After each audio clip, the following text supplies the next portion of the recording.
RX Television on rxmuscle.com. This is Ask Dave, better known as hashtag Ask Dave, brought to you by Species Nutrition and Liquid Sun Rays. I'm your host, Sadiq Faruqi. This is your 30-minute question and answer show with Dave Palumbo. All your questions on diet, training, supplementation, IFBB pros, competitions, life, whatever is on your mind, it is all on the table. As we now bring in Dave Palumbo. Dave, over the course of the last 2 days, we just dropped two very revealing tell-all interviews, which are available at rxmuscle.com and the YouTube channel. Yesterday, with Chris Bumstead, who of course revealed on his YouTube channel his recent health scare. He came on to talk with you about that. And then today, we released our interview with Luke Sandow, who was the topic of many rumors, much speculation about his dealings with Chris Aceto and the incident at the Indy Pro. Yeah, it seems like Luke Sandow's name got changed to Sandow, which is the name for the Olympia trophy, right? The Sandow trophy. Somehow people just calling him Sandow. You know what? Luke had a medical issue before it was actually before the Cal Pro show. And he went up in the hospital, and he had like super high potassium levels because he had been sick and throwing up. And he literally almost died, and a lot of people blamed Chris Aceto for that because Chris was doing his diet. It just so happened he got sick and he was throwing up. And on top of that, when you take diuretics and you're throwing up, it's probably not the best idea. So he, I guess he came on the show to clarify and clear the air because he's like, because you know what happened? He had done a few interviews and had said a few things and people misconstrued it. And then maybe people thought that he was bashing Chris Aceto, and it sounded like that to me, and that's why I wanted to get him on the show. And he said absolutely not, and he's working with Chris again, and everything's great. But sometimes in our industry, people like to create animosity and create conflict where there is none. So it was nice that Luke came on the show, cleared the air on that, talked about his whole season that he competed and what's coming up for 2019. Obviously, the beginning of the year was a great year for him. He placed 6th at the Arnold Australia. He was 3rd at the Indy Pro. And a lot of people were predicting big things from him. I thought it was a mistake for him to try to compete again. He probably would have looked great. He just once again, he got sick, and sometimes shit happens, and that's what it's all about. So that was great. And of course, the Chris Bumstead interview was really good because I think a lot of people didn't realize that Chris was battling, with this autoimmune disease. He's got IgA disease, which affects the kidneys and causes a lot of inflammation in the body, all while, preparing for the Olympia. So the guy was 1 point away from winning the Olympia, and he wasn't even at his best. So that just tells you how good he is, and hopefully, now that he's being treated, he'll get into remission, and, he'll be okay for next year's Olympia. But we want to obviously wish Chris the best, and I'm sure he'll overcome this. He's a young guy, and he's a healthy guy, and hopefully, he'll get past this. But, things happen. I always say, and Sid, I've said this a million times, as bodybuilders, we have a plan in our mind of how we're going to get to point A to point B. But life happens. Stuff happens. You get sick. People die. You lose jobs. Tragedy occurs. Great stuff occurs. Distractions occur. Relationships happen. You have to be able to just roll with the punches. And the great bodybuilders overcome the obstacles and emerge on top. The people who are weak-minded and can't do that, they fall by the wayside and disappear. And I think Chris is one of the great ones. I don't think we're going to see him going away. So again, that live with interview with Chris Bumstead and Luke Sandow, both available at rxmuscle.com and the YouTube channel. Let's go to the questions. The first two questions from the Dave Palumbo Experience app.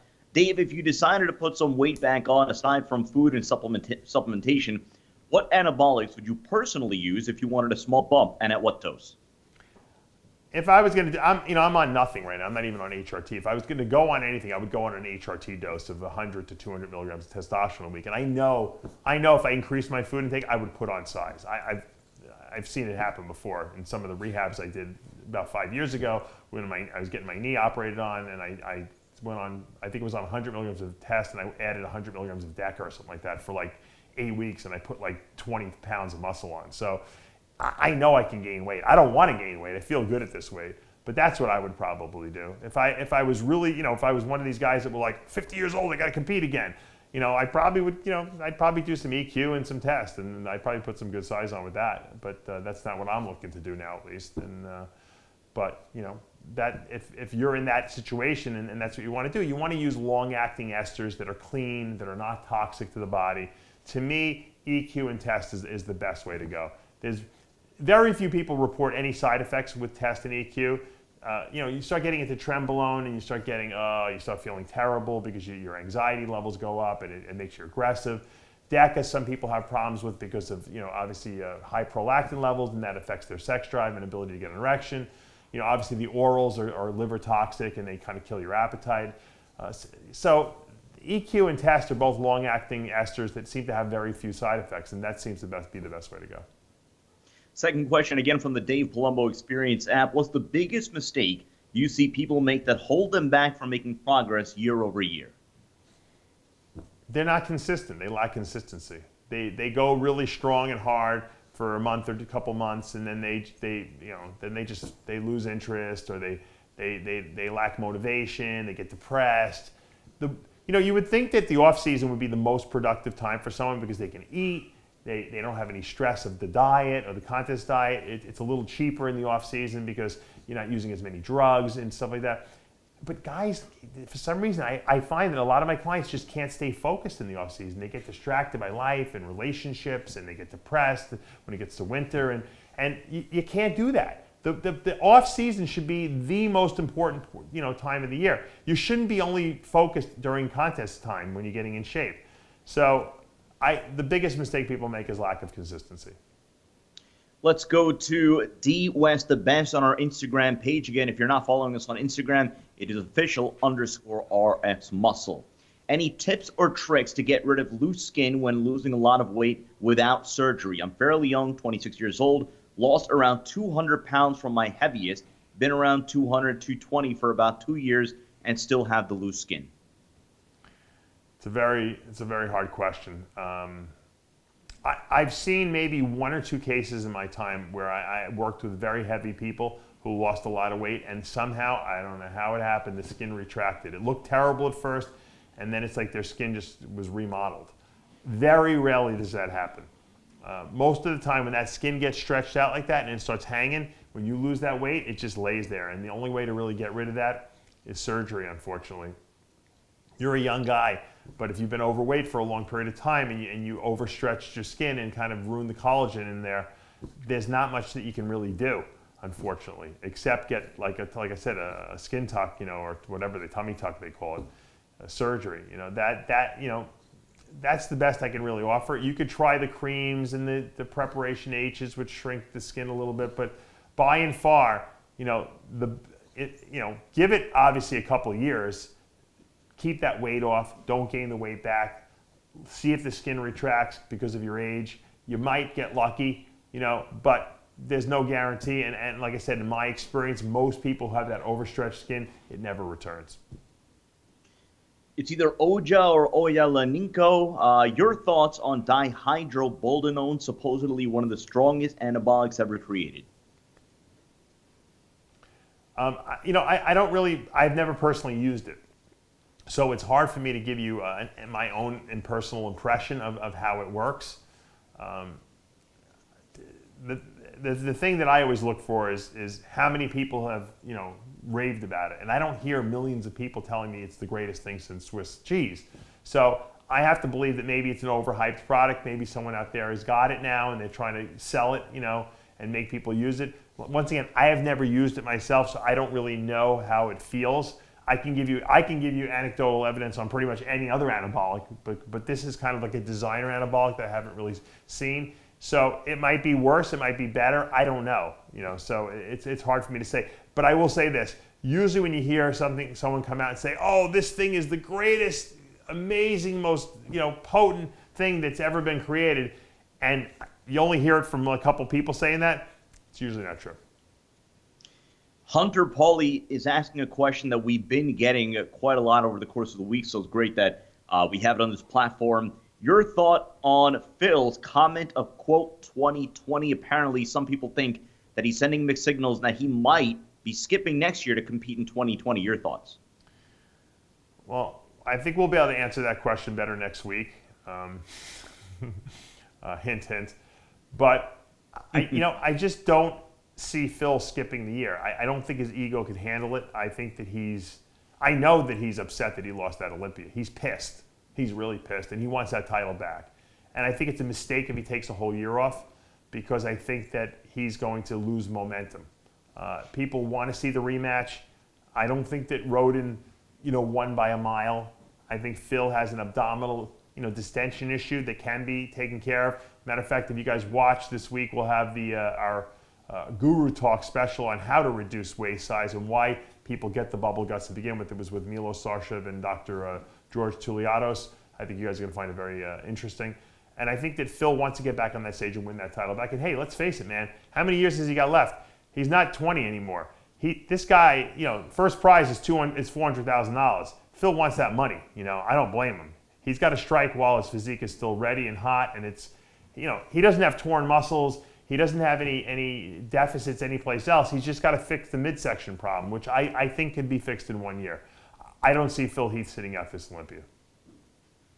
Let's go to Coach B Show. Is magnesium a supplement important to add to a diet? Again, this is another one that we've been getting over the course of the week. Coach Bishop wants to know about magnesium supplement, adding it to a diet. Magnesium and calcium kind of work together. Calcium is what we call an excitatory electrolyte. It makes the muscles, contract. Really helps them. And then magnesium kind of does the opposite. It kind of makes the muscles relax. So they kind of do both the opposite to each other. They're antagonistic to each other in a sense. Not exclusively, but they do act that way. So whenever you take in a calcium supplement, you always want to have it balanced with a certain amount of magnesium and vice versa. Now, a lot of people have been taking magnesium supplements lately because everyone's finding out that they're magnesium deficient, but they have enough calcium in their body, because a lot of people take calcium supplements. When I created V-Mineralize from Species Nutrition, I understood that this balance was super important. And I've been saying this for years, to take a balanced calcium and magnesium supplement. So I put a very potent dose of the calcium magnesium into V-Mineralize, and they're both chelated minerals. So meaning these minerals are bound to amino acids, so the absorbability is almost at 100%. And that's important. A lot of times people are magnesium deficient is because they can't absorb the magnesium that they're taking, because they're using a magnesium that's bound to a salt. Salt-bound minerals tend to not be absorbed well. They sometimes get malabsorbed, sometimes they get bound up with other minerals and get pulled out of the body. You always use a chelated mineral supplement. And once again, it's the ratio of these minerals together. It's always a mistake to take one mineral and not the others. If you have to take one mineral because you're so deficient in it, it means that your mineral supplement you're taking is not correctly ratioed. And once again, if you take V-Mineralize at 5 pills twice a day or 3 pills 3 times a day, you're going to get all the minerals you need, and they're all chelated, not just calcium, magnesium. So once again, I'm always afraid to just say take this or take that. It's like taking one amino acid and not all of them together. There's a reason why they're all found in protein sources together. There's a reason why these minerals all work in concert with each other in our body, not just individually. And that's why it's important to take them as a group. So once again, I take the brain work out of taking supplementation, vitamins, minerals, trace metals, because I put everything in one supplement. Just take V-Mineralize. I'm telling you, you'll solve all your problems. Let's go to Victor Saldana _classic. Dave, do you think 212 weight class will ever increase again? Perhaps 220. Classic goes up almost every year, and I feel like the quality of physiques on stage would go up if they went to 220. They can't go to 220, and I'll tell you why. Because if you go too heavy, your short guys now have no advantage. Okay, the 212 class really should be a height class rather than a weight class, or it should be almost like I think a height class would be better. The old days when they did Franco and Arnold, the height, the tall and the short class, that to me was the way to go, so that everyone is the same height. I think by increasing to 220, you're going to see open bodybuilders, good open bodybuilders, drop down just because they think it's going to be easier. And I don't think that that's going to help the 212 division. What are you going to get? Guys like Sean Clarita will be decimated because now these guys are going to outweigh him too much. He only weighs 175 pounds on stage. So I think it would be a mistake. I actually like the 212 cutoff. I actually liked it when it was actually even 202. I thought that was a better cutoff because now it really kind of excludes guys that should be heavyweights. If it was 202, you would see guys like Flex Lewis, Jose Raymond, they would have been competing in the open class all along. And they probably would have done well in the open class because they never would have been able to suck down and make that weight class. And you would see guys like Clarita being, the king of the 212s, or even guys like Lunsford and the guys who can make that weight class. So for me, I think 212 is the limit. I think it should go backwards rather than up. Same thing with Classic. I don't want to see them raise that weight limit. If they raise the weight limit, then you're going to see guys losing the beautiful structure they have. Keep it the way it is. They got it right. Let's go to TJ O'Connor. Do you believe in counting calories in the off-season when bodybuilding, or do you think bulking is bulking and eat as much as you can within smart macro ratios? Look, we know calories are ridiculous because they don't paint the picture of anything. If I say I'm eating 5,000 calories, what does that mean? I could be eating all carbs or I could be eating all protein. And if I were eating all carbs, I would probably get fat. And if I was eating all protein, I'd probably get ripped and I wouldn't grow. So it's the balance of carbs to protein to fat that's important. And you need to figure out what the ratios of those things are that fits your physique ideally. I was always a believer of at least 1.5 grams of protein per pound in the off season, at least a half to 3/4 gram of fat per pound, and anywhere from 1 to 2 grams of carbs per pound, depending on, once again, what your metabolism is. And these ratios then can get modified as you're gaining weight. If you put 20 pounds on, your ratios are not the same anymore. You need more food. But to just say, I'm going to take an extra 2,000 calories, that doesn't tell you anything. You could be eating cheesecake. Do you think you're going to put muscle on from eating cheesecake? Or Dunkin' Donuts? No. So calories don't mean anything. C. Bonham or Bonham. Dave, I'm 23 and have experienced some hair loss at the end of my last PCT. Is 23 too young to take finasteride? I want to address this issue now before it gets worse. Yeah. I would not be taking finasteride if I was a young guy like that. Save it for the 30-something-year-old guys, 35-plus-year-old guys.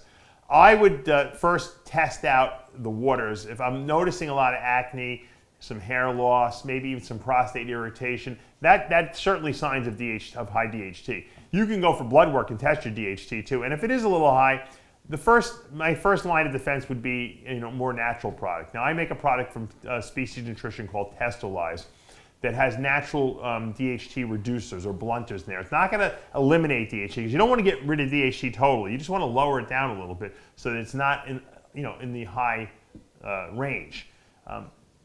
Testolize works great because not only does it balance DHT levels, but it also balances estrogen levels. It doesn't stop its conversion. It just pulls the extra estrogen and binds it up and pulls it out of the body. So what it does is it balances your testosterone to DHT to estrogen levels. And after all, those levels, that ratio is ideally what's going to dictate whether you build muscle and have few side effects, or if you have more side effects and build less muscle. And so I would try Testolize first at 3 pills twice a day. If that doesn't work and you're still losing hair, then you can look into finasteride at anywhere from 1 milligram to 2.5 milligrams per day. Let's go to Fedor Fitness. I'm starting a cycle and don't want to break out of my back or chest like last time. Any proactive measures that I can take? We get this question all the time, but I think it's the first time that we've asked from a proactive perspective for breakouts. Yeah, I mean, the same answer as I just gave before. Get a bottle of my Testolize, which is it's only going to help your gains because it's going to reapportion the ratios of testosterone to estrogen to DHT. Take 3 pills twice a day. You'll lower your DHT levels proactively, and you should notice fewer side effects.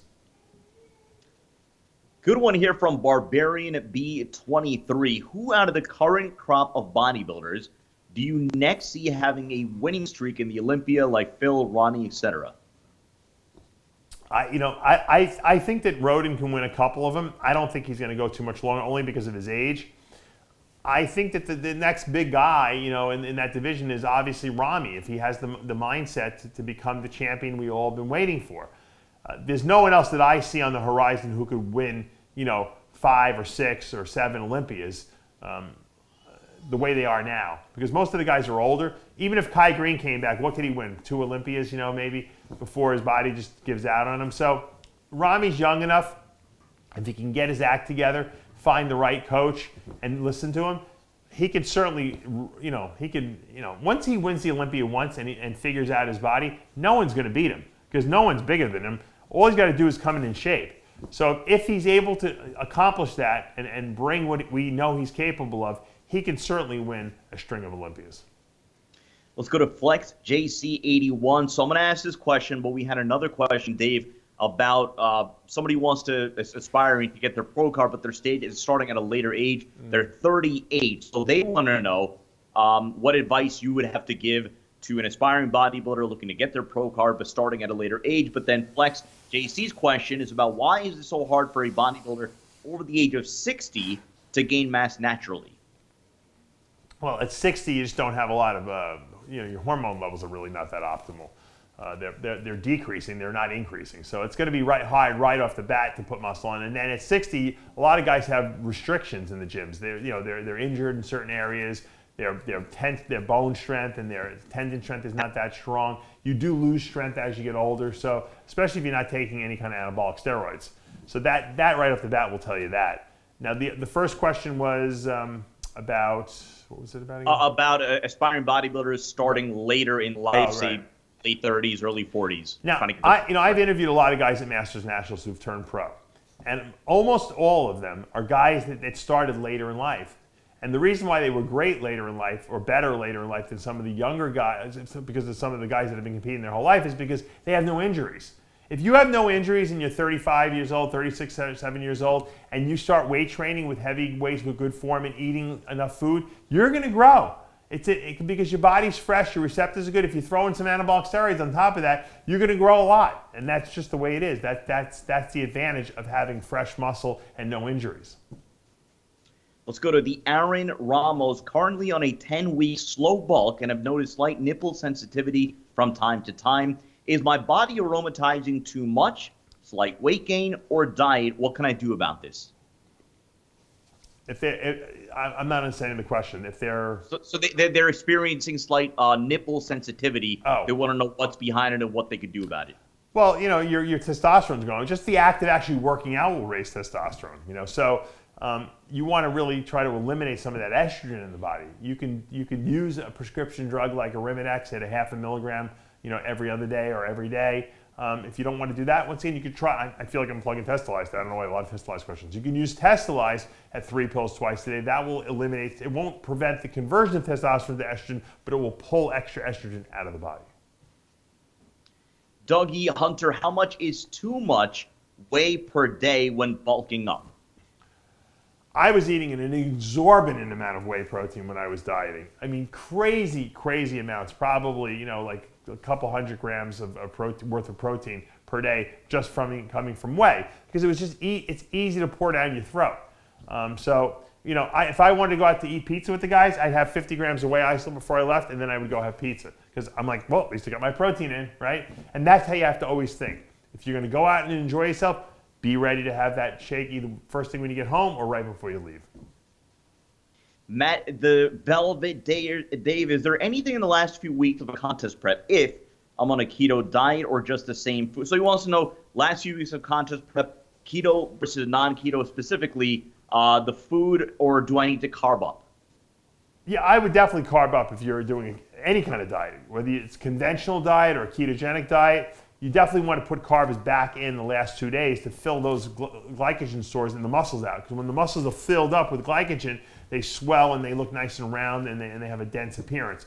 When they're not and they're empty, and if you just get on stage eating just protein and fat, you're going to invariably come in way too small. And that's not going to be a good look for you.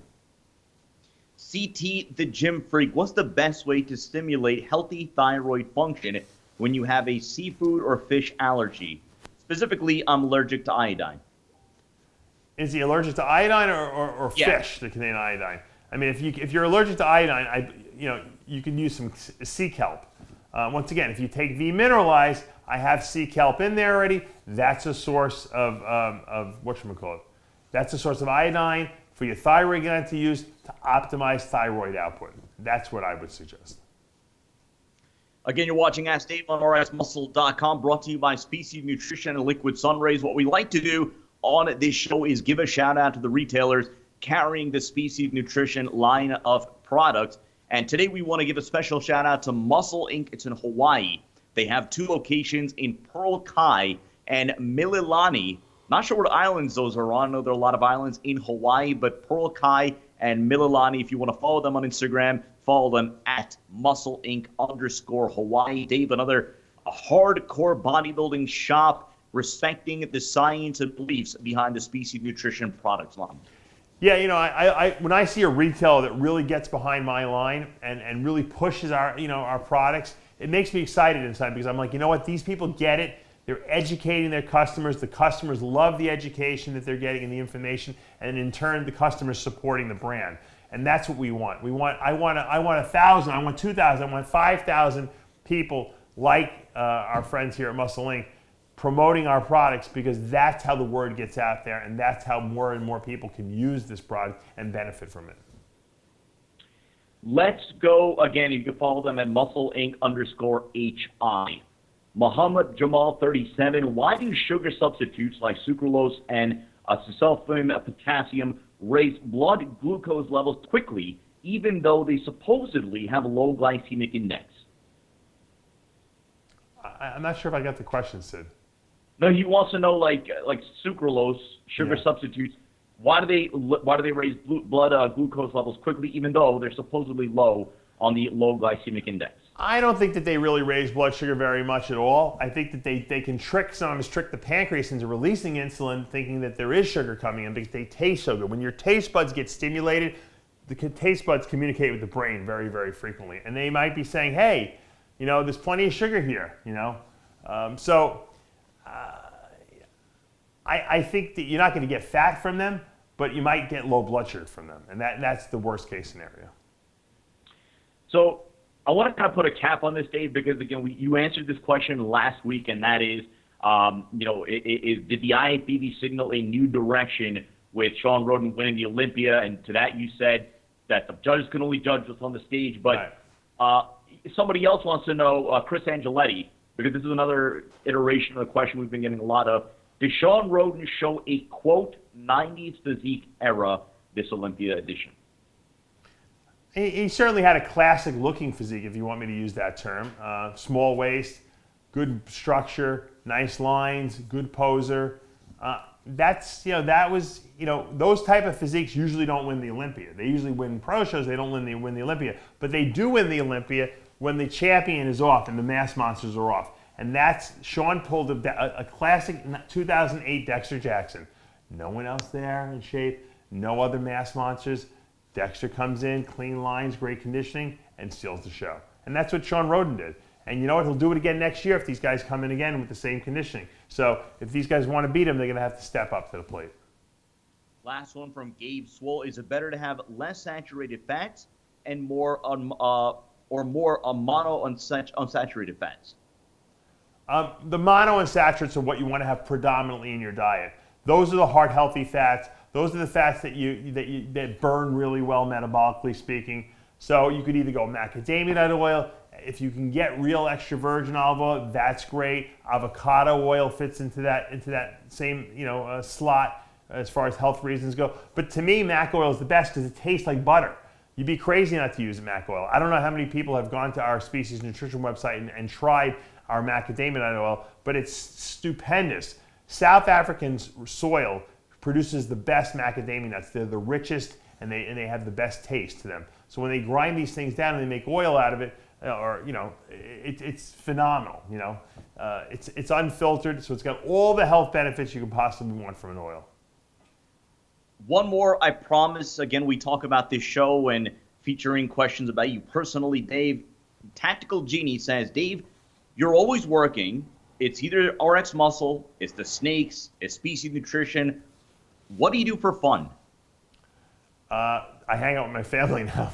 I used to travel. Now I hang out with the family. So yeah, on the weekends we try to not work.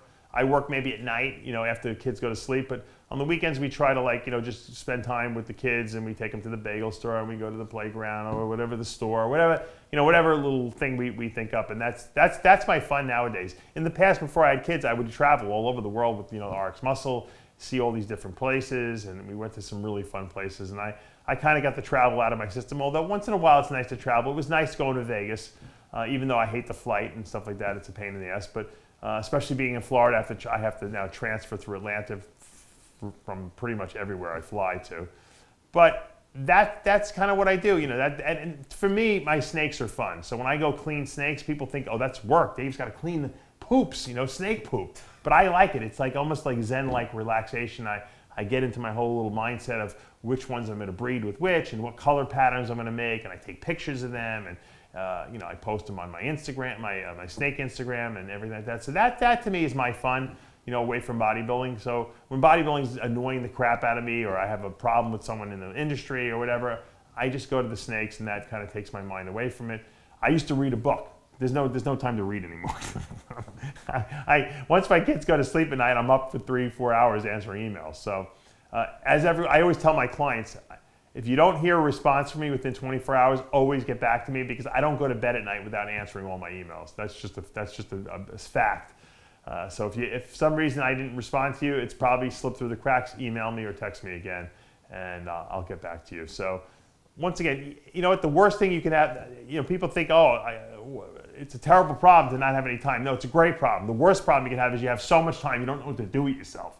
And unfortunately, a lot of people are like that. They're just bored out of their freaking mind, and they wind up doing drugs and getting in trouble. So I'm blessed by the great Lord that I have so much to do in my life that I don't have enough time for it. And that is going to do it for this episode of Ask Dave. Again, brought to you by Species Nutrition and Liquid Sun Rays. For Dave Palumbo and Tyler Shore, I'm Sadiq Faruqi. We'll see you next time.